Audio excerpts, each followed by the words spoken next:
We wanted to take some time to cover a very not illustrious anniversary. This country is anti-celebrating the 28th anniversary of Nafta. This week, of course, signed into law by Bill Clinton. It was a free trade deal that ended up devastating a lot of American towns. Some of you all probably live in those towns and saw what it did to your communities, which were completely hollowed out. In its wake was left, joblessness, hopelessness, addiction, suicides, deaths of despair, all of those things. And there's a new analysis about exactly what some of the political impacts of NAFTA ultimately were. Let's go ahead and throw this tear sheet up on the screen. This is from the National Bureau of Economic Research. They looked at the local economic and political effects of trade deals, specifically NAFTA. And I'll read you a little bit of what they say here. And it's sort of technical language, but not that technical, and then we can talk about it. So they say, look, there's been this question of why have white, less educated voters left the Democratic Party over the past few decades. Scholars have proposed ethnocentrism, social issues, and deindustrialization as potential answers. We highlight the role played by the 1994 North American Free Trade Agreement. In event study analysis, we demonstrate that counties whose 1990 employment depended on industries vulnerable to NAFTA suffered large and persistent employment losses relative to other counties. Those losses begin in the mid-90s and are only modestly offset by the nonsense transfer programs that they try to put in place. And furthermore, they find effectively that that was really the start of the departure of a lot of white working class voters from the Democratic Party. Now, look, they say it interplays, and this is what we always say, with racial identity issues and social issue positions. These things are all a cauldron. But to just dismiss the impact of this policy that was absolutely devastating on, entire swaths of the country has always been completely ridiculous. And it's the sort of thing that, there's all this mocking of people for economic anxiety, et cetera. And I certainly would never argue that economics was the only reason that you've seen this white working class shift to the Republican Party. But is it a part of it? It's just absolutely undeniable when you look at the facts and the statistics. And again, if you saw this happening in another country, and you were looking from afar and you say, oh, well, this party devastated, you lost your job because of this party, and then you went to that party, it wouldn't be hard to put it all together. I also think I went back and looked at some of the estimates of how much job loss NAFTA caused. Some of the estimates are somewhere around 800,000 to 1 million jobs. And I think it's even so much more than that, though, because if you lived in your roots and your family and your neighborhood and your community is in a town that was centered around one of these factories that went overseas, it's so much more than just the loss of 3,000 jobs or whatever it is to your town. I mean, this is your whole identity. This is maybe where your father or your grandfather worked. This was your basis for a middle-class life. This really destroyed everything that was around you.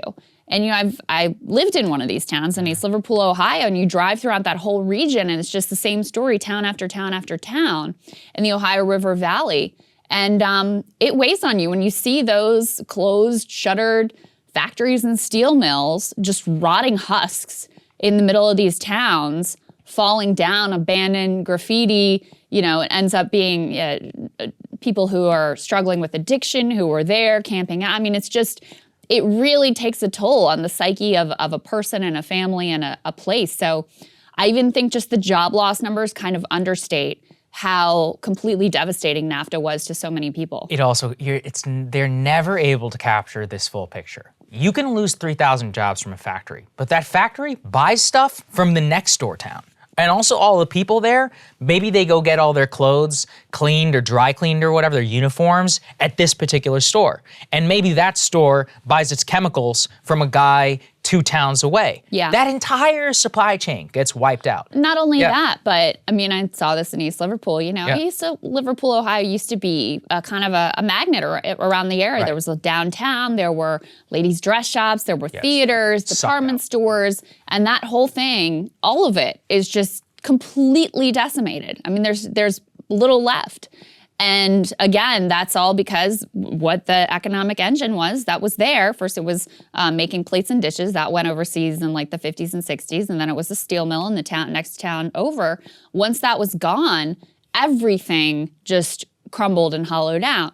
And that means, too, you don't have tax revenue to pave the roads. Your physical surroundings just decay and deteriorate. Houses are dilapidated and abandoned and falling down. And, we've had policymakers who for decades have looked at that and not cared and said things like, oh, well, it's creative destruction. Or said things like, oh, well, why don't you just move? Not understanding that place in a community and these ties. People like where they live. This is incredibly human to feel rooted in a place and like this is your spot. So anyway, just the latest analysis that shows Democrats sowed the seeds of their own destruction here. And Clinton, I feel like I've been talking. It's not just Democrats, there were a lot of Republicans on board with this too. Or, sorry, most of them were too. Listen, it's really important. Yeah, I mean, Reagan was the freaking worst. Like his policies, but what the Democrats did, the Republicans have long been the party of the rich and on board with this type of crap. Clinton reoriented the Democratic Party so that they were on board with the same program in a lot of ways economically, with like, let's just shave off some of the ragged edges. Let's make it within the meritocracy a little bit better for women, a little bit better for people of color. But, I feel like I have been talking about the Clintons a lot lately, but it's because they are really the architect of the modern Democratic Party. Obama was just a continuation. He was effectively empty and just sort of like got filled in with the Clinton era neoliberalism. So this is what, David Autor, I've cited this a million times, but it's still one of the most important studies. It's an MIT study that looked at the China trade shock, which is, of course, downstream. NAFTA was like the very first taste of sugar for the business community, right? 92, 94, and it set the paradigm of free trade. And of course, there was an explosion in economic activity, and it takes a while for disruption in order to sweep its way through the U.S. So what they did is they jumped on the back of that in 99 and 2000 and 2001 to push the WTO entrance of China. Now you put those two things together and you supercharge it throughout the 2000s amidst a crazy financial bubble, and you wipe out millions of manufacturing jobs in the span of, 7 years? And then all of a sudden, you see a decline in marriage formation, decline in fertility, a drop in earnings amongst men and women who live in the communities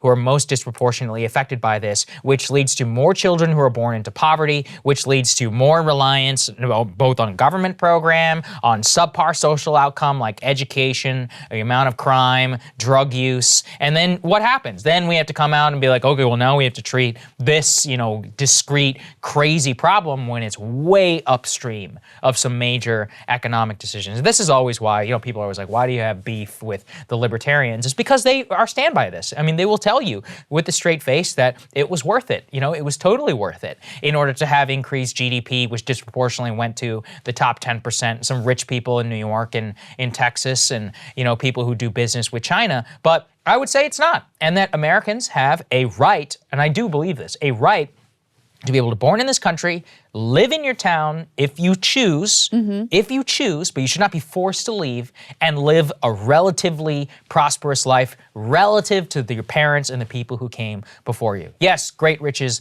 can always be in anybody's attainment if they want to work hard enough and all of that, but most people don't want that and they don't need to, which is that they should be able to be born, have kids if they want, have a family if they want, and stay exactly where they are around their parents. A lot of people would choose that life, but they're not able to have that. And that's what trade really took away from millions of people. That's it. Yeah. It forced people to have to flee if they were going to be able to have any 2.5 hours, a stable income. Yeah, I mean that's it. That's it, exactly. And then when you have those that community institution decline, I mean it truly is devastating, and it comes from an ethos that just puts money, profit, and profits of capital above everything else. Right. So I thought the study was important, especially as we look at some of the Biden numbers about continued fallout with the working class, and not just the white working class, by the way. But this is kind of where the problems start for the Democratic Party. It wasn't inevitable, and it doesn't have to be inevitable in the future.